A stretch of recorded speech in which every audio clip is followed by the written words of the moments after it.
Hi everyone, a very warm welcome back to MEC-TEC. We're back out on the driveway today, as you can see, and we are doing an unexpected video on the cab. I was out last night working, merrily driving around, and I pulled into Euston Station, which has got a bit of a speed bump as you go into it. And as I pulled round to the right, I heard a big clang from the back. My mate Lil like that, he likes a clang noise. Then it did it again as I pulled up. But what the hell's that? So I carried on driving around, and about half an hour later pulled into a similar situation with a sort of hump and a right hand turn, and it did it again. I was like, yeah, I know what that is. So anyway, I've jacked it up this morning just to have a quick look, and sure enough the rear coil spring has snapped. So that is going to be today's job. We're going to be changing the pair of rear coil springs on this, because obviously you can't change one without the other really, because otherwise it will sit lopsided. And they obviously have sagged a fair bit, I would have thought, over the last 5 or 6 years of having 5 people in the back of the cab, you know. So that is going to be today's job. So I'll get you set up down here, we'll get the wheel off, see exactly what we've got to take off. I'm hoping it's going to be as easy as the little C1 rear springs are, where we've just got to undo the shock absorber, drop the axle down, take one out, put one in. But only time will tell on that side of things. So let's get set up, crack on and get some work done. Right, okay, with the wheel off, I was looking around and I was thinking to myself, I can't see nothing wrong with this. Like, I was looking at the spring, I was looking at the rear panhard rod, I was looking at the shock absorbers, trailing arms I've just done, all that sort of thing. And it wasn't until I got a torch in right up here, you can probably just about see that in the camera, you can see the snap in the spring. I'll zoom in. Right there, right at the very top. So yeah, that's what's making our clanging noise. I'm hoping that's what's making our clanging noise. So I'm going to get the jack underneath the rear axle, and we're going to unbolt the shock absorber from the top here, which is just one nut and bolt. And we're going to lower the axle down on this side and see if that gives us enough to hopefully get that spring out of there without having to take anything else off. That is the hope. So I'll get that done and I'll come back to you in a second and we'll see what happens.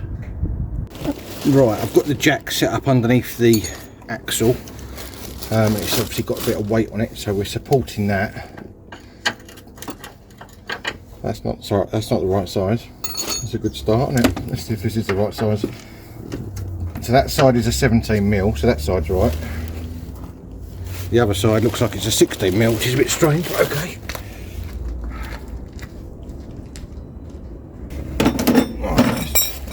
Let's try 16mm on there, see if that works. That's better. Wishful thinking, getting that undone with that. Breaker bar it is.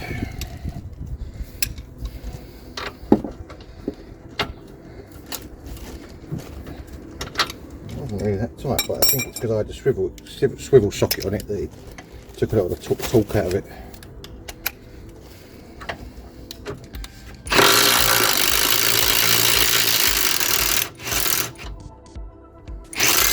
There we go. Right, that's that unbolted, as you can see there. Now just the question now is how low this is going to drop with the trailing arm still attached. Hopefully it's going to be low enough. I'm not sure it is. That was my worry. Okay, we may have to either get the spring compressors in there or take off a few more bits and bobs. Might have to just unbolt the trailing arm from the very front end over here to allow that to drop that a little bit more. And having said that, it's actually resting on the exhaust now, so that's not going to work either.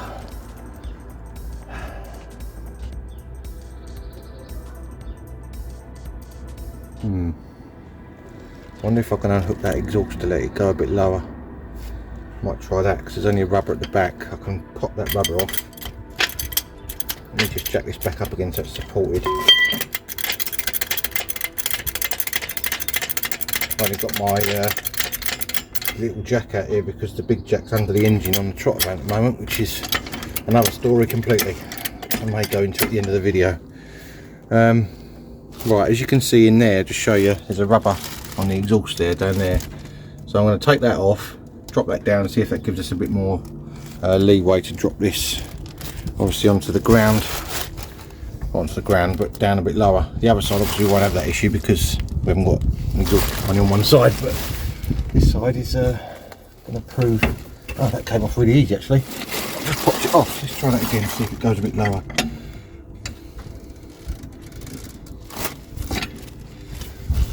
I might be able to pop that out of there if I get a crowbar.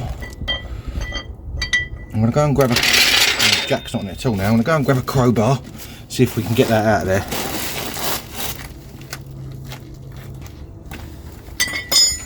Now obviously this one may come out easier than putting the new one in because obviously it's broken, so we may have a bit more of a struggle trying to get the new one in. See if we can pop this out. It's virtually there. It'd be a right pain if it doesn't.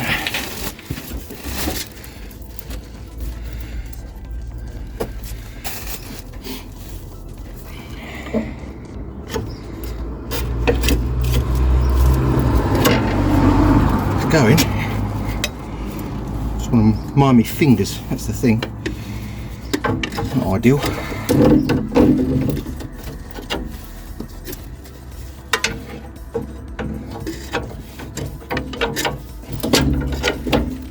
Come on. So close.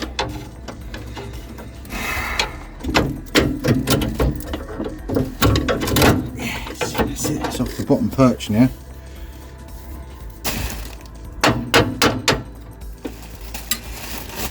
Still a bit wedged. There it goes. And as you can see there, it's in two bits that it shouldn't be in. So it's obviously seen better days. I wonder whether that's what on my clicking. I had a clicking noise from the back when I went on and off the throttle. I wonder whether it was that. So we'll get that changed out. We've got a nice new ones, I'll show you. Been down to a company in Leighton which have got these, apparently these are made in Germany rather than China, which is obviously a good thing because it means that the steel is hopefully a bit better. Whether that's true or not, I don't know, but we'll find out I guess once they've been on there a while. But they are nice new shiny springs. Wonder how they compare to the other ones on the height. Let's have a look. I'm going to put that on there because I'm leaning on that. First thing I notice is that the old ones are got a flattened off bottom and a flattened off top on them. And these ones don't have that. They're just, I guess they're made to a price point, which is probably why. They look slightly higher, but he did say that they might be slightly higher, so I guess we'll have to just try them and see. Whatever it's going to be better than a snapped one, isn't it? So just not very impressed with the way that they're not flattened off.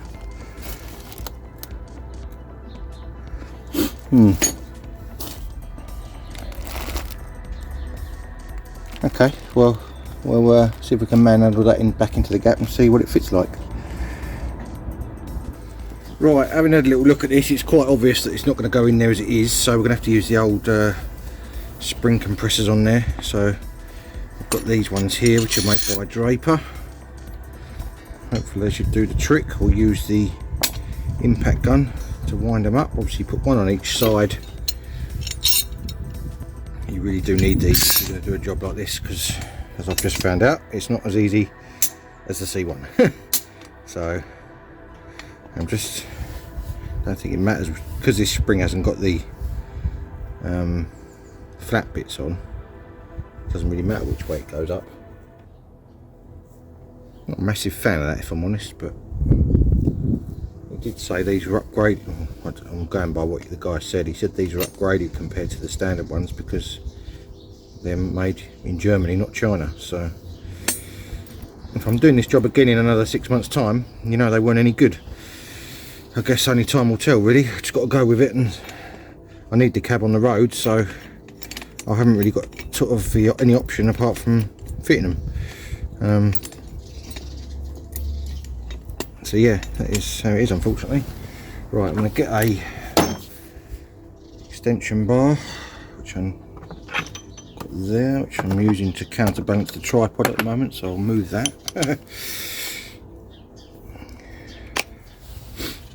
Basically, you just wind these in. You would have seen these being used on the C1 if you saw the C1 video.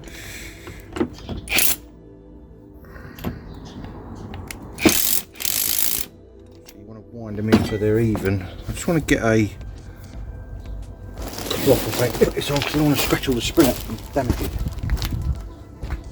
I know I'm being a bit of a tart here, but obviously if I protect that powder coat, it won't go rusty as fast, which means it won't corrode as fast, which means the spring won't fail as fast. That's the theory anyway. So, and it looks nicer. Do a bit on that one, swap them over.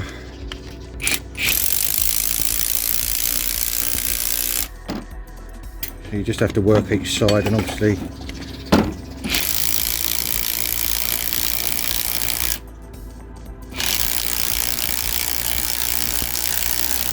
I did think a while ago that this cab used to bottom out quite a lot when it had 5 people in it. So this is obviously why, because the springs were getting really weak.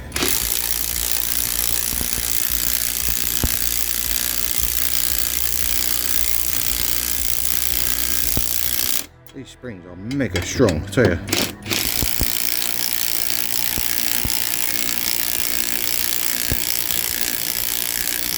Talk about heavy duty.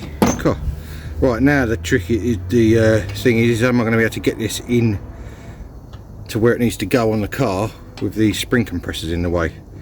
So I may have a bit of jiggery pokery here. We'll have to, because obviously I've got to be able to get to these bits to undo them, so these need to be at the bottom really. So I may have to move it down a notch on the. In fact, I might do that before I put it in, because this one's sitting proud of that.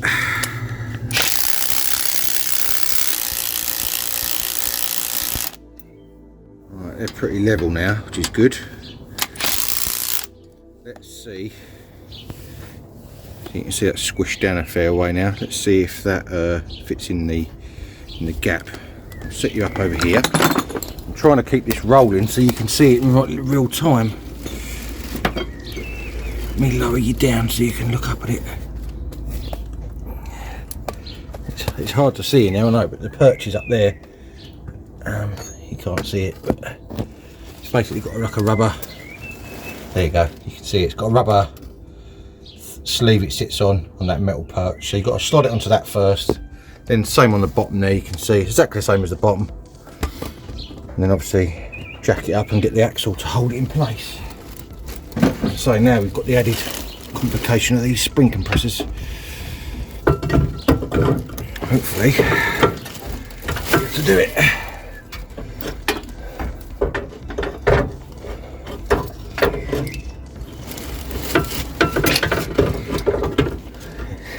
Famous last words.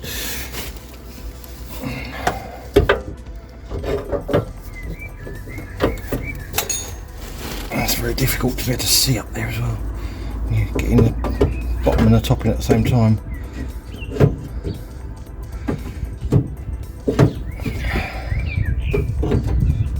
Come on.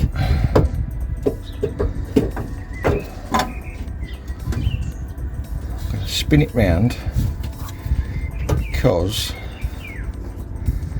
that other spring compressor is slightly higher on that side. I'm getting all caught in the wires now as well. Come on. I've got dust all blowing in my face. Joys of being a cab driver, I am doing your own maintenance on the driveway.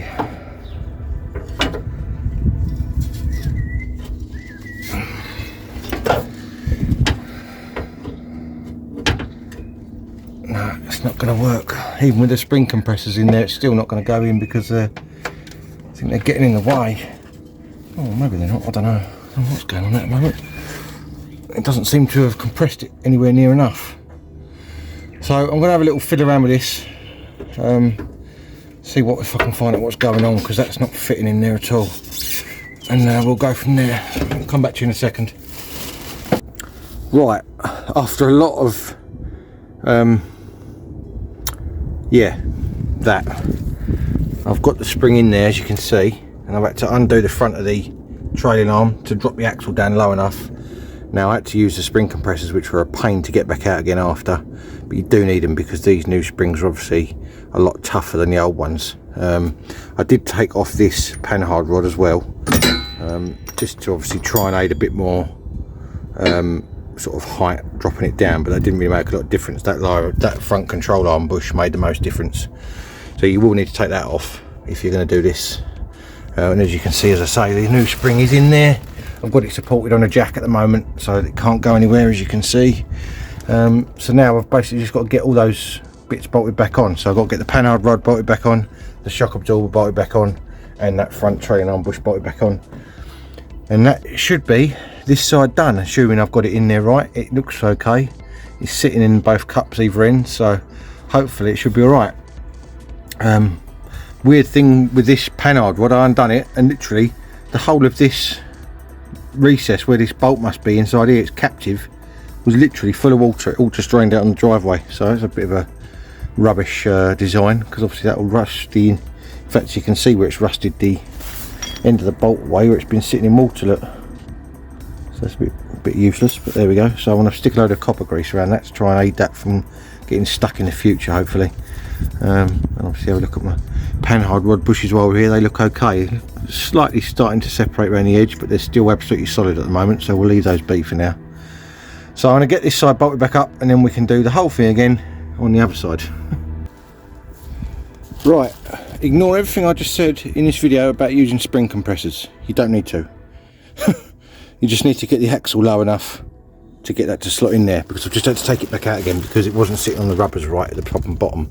There's like a little lip inside there which sits on the inside of the spring, and that wasn't sitting inside the spring itself. It was all sort of bunched up, and obviously I didn't want it to start making a rattling noise against metal, you know. So I've adjusted that again, top and bottom. So I'm going to jack it up again now.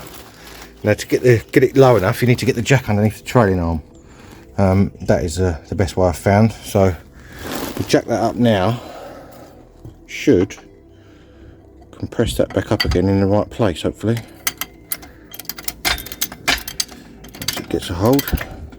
Now it is a bit of a stretch, but as you can see, it's pushing that up nice and straight.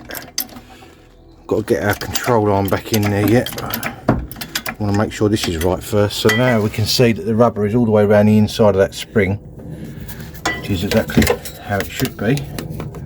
Using my new light, and Dad got me. Thank you, Dad. I think that's all as it should be inside there. And the same goes for up the top there. You've got to make sure that that's right as well.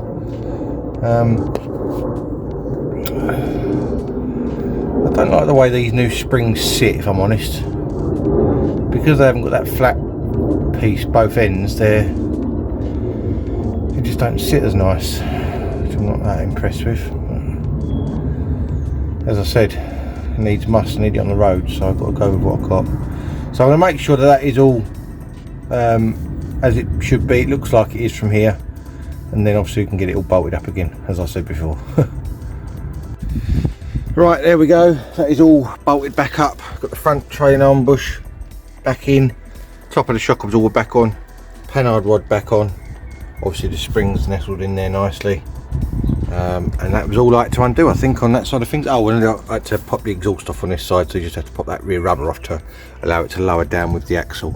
Other than that, so you got 1, 2, 3, 4 things really to take off the spring, and then you should be able to lower the axle down low enough to get the new spring in there without spring compressors, I've now found out. So I'm going to get this all repeated on the other side now, and then we should be clang free, as they say. Let's carry on.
Right, as you would have just seen from that bit of time lapse, the second side was a lot quicker than the first, as you would expect. And this side, yeah, I don't think that spring would have lasted much longer, to be honest with you either. It looks pretty crusty and not very nice, and probably on the verge of breaking as well. So definitely a good thing that we changed both at the same time. Obviously it is good practice to do both at the same time if you can. I'll put the wheel down now, but you can see the new one in there. There we go. So it's all in there. I'll go underneath the back and see if you can see what you can see. Oh, there you go. Oh, you can't really see it very well, but anyway, you know what a spring looks like. So yeah, I didn't take the panhard rod off on this side. Only the front control arm bush, the top of the shock absorber, and that allowed it to drop down enough to get the old one out and the new one in without having to use any spring compressors or anything like that. So it's sitting a little bit higher now, as you can see, but that's no bad thing, because obviously when you've got 5 people in the back of it, it does weigh it down a fair bit. So that is good that we've got new springs. So that means I can carry on and go to work now, and obviously not have any problems with it clanging as I'm going along. I don't know if I can't remember if I showed you the other spring on video, but there's the top of it. I think I showed you it before. Snap clean off. It actually looks like it's been snapped for a little while, so I don't know if it's been snapped for a little while and it's just like catching or what, but that doesn't look like a fresh break to me. It looks like it's been broken for a fair while, but hopefully that was our noise, because if it wasn't, I don't know what it is. So yeah, everything else is tight as far as I can tell. So right, we've got one more little job to do on the cab today before we go back out to work again this evening, and that is this bottom hose on this bottle is leaking, and I don't know why. This is a brand new bottle that I put on probably about a month ago, and that bottom hose is gradually weeping out all the coolant. So I think what I'm going to do is take it off, maybe cut the end off so we got a fresh end to re-put back on the bottle again, and hopefully that will cure the issue. I'm going to get this unbolted. It's just got 110mm at the back here, and it's on like a slidery clip thing on the side. We'll pop that off, have a look at that bottom hose, see what's going on, and see if we can sort it out and stop it leaking. Right, I've got 110mm to do here, which is just obviously on that bracket. And this was I don't think it's the bottle, because this was quite an expensive Nissen's bottle, which is about 38 quid I think it was, something like that. These are actually the same as a Mark 1 Ford Focus, so you can look them up from that. As you can see, there's a drip down there on top of that, and you can see that in the camera, but there's a drip there on that air hose, and it's actually dripping onto that, and then it's dripping onto the steering column, running down the steering column to the front of the cab. So it looks like it's leaking from the front of the cab, but it's not. I've traced it all the way back up to here. So what I can see is this hose just wants the end, wants a new one really, but for now I might just trim that end off and put it on there. So I'm going to get a flat-headed screwdriver, we'll buzz that off and see what we can do. Right, with that hose off, you can see that that end is quite heavily crimped, where it's obviously been clamped with that Jubilee clip since it was new. It looks like an original hose. So the plan I've got is I'm just going to cut this just next to that, slide it back on, and see if we can make it work with a new piece of hose there. If it does continue to weep, then obviously I'd have to get a new hose which runs to the back firewall by the looks of it, and goes into the, where does it go? Down to the heater matrix maybe? No, it goes right down the back of the engine, so I don't really want to be replacing that unless I really have to. So yeah, I'm going to have a little fiddle around with this. Can't see any damage on that bottle. As I say, it is a new bottle, so I want to cut the end off of that, and I'll come back to you in a second. Right, there we go, got that end cut off, so that crimped bit of pipe is gone. I'll get this put back on here, hopefully without spilling too much coolant everywhere. In fact, no, hang on, before we do that, let's put the clamp on. Otherwise that's not going to work very well, and you can see how much that clamped that down, because this clamp actually won't fit over that hose now. So we need to open that up a little bit.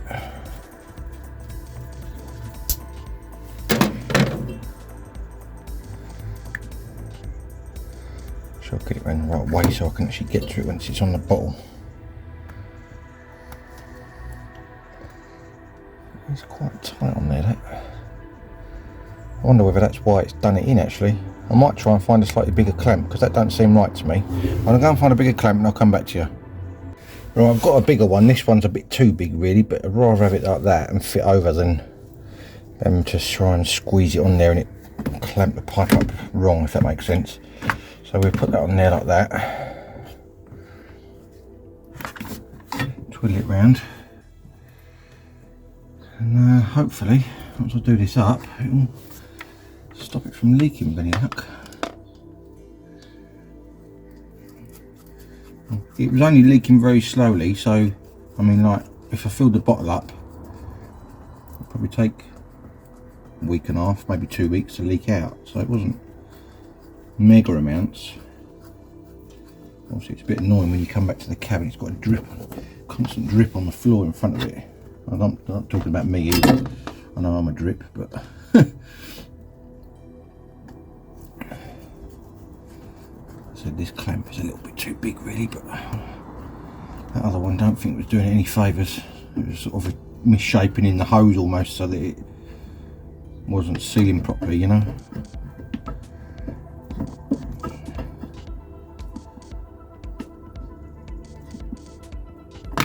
Alright, that is clamped on there, as you can see, so hopefully that'll do the trick. I've got it the other side of the barb on that bottle. I think I have anyway. I might push it on a little bit more actually. It's not quite on there as far as I'd like.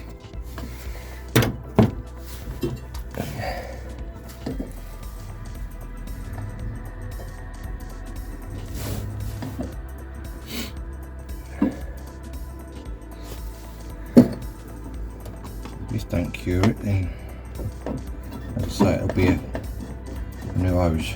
Got any hose? No, Honey Barker, Honey Corbett. Right, there we go. I'm going to get this filled up, back up with coolant again. We'll run it up, see what happens. Right then, that is going to be it for this episode on MEC-TEC. We've sorted out those rear springs to hopefully get rid of our clanging noise. Fingers crossed on that. Hopefully it will cure the problem. If it doesn't, you'll see another video on the cabin in the near future if it hasn't sorted it out. And obviously we've done that coolant bottle as well. I've filled it back up again and I've had it running for 5 or 6 minutes and it doesn't appear to be leaking anywhere. I've gone around it with like a dry cloth to make sure it's obviously all sealed up tight, so hopefully that's sorted out as well. It only usually does it when it's parked over the road there on the slope overnight, so we shall see on that side of things whether that's cured it or not. If it hasn't, then obviously we'll have to put a new pipe on, as I said before. So if you do like what you see, make sure you do 4 things for me. Like, subscribe, share and hit that notification bell. It's all free, it costs you nothing, and it really helps me out on the channel. So if you wouldn't mind doing those things, that would be absolutely superb. Obviously tell your friends if they like mechanical stuff, projects, cars, all that sort of thing. Tell them to tune into MEC-TEC, and obviously hopefully they'll enjoy watching the videos too. Remember, I've got Instagram, MEC_TEC1985, and I have got Facebook, MEC-TEC, for little sneak peeks during the week of what I'm up to. And all there's left for me to say is thank you very much for watching. And if you want to join me soon for more automotive adventures, I'll see you again next time. Cheers guys.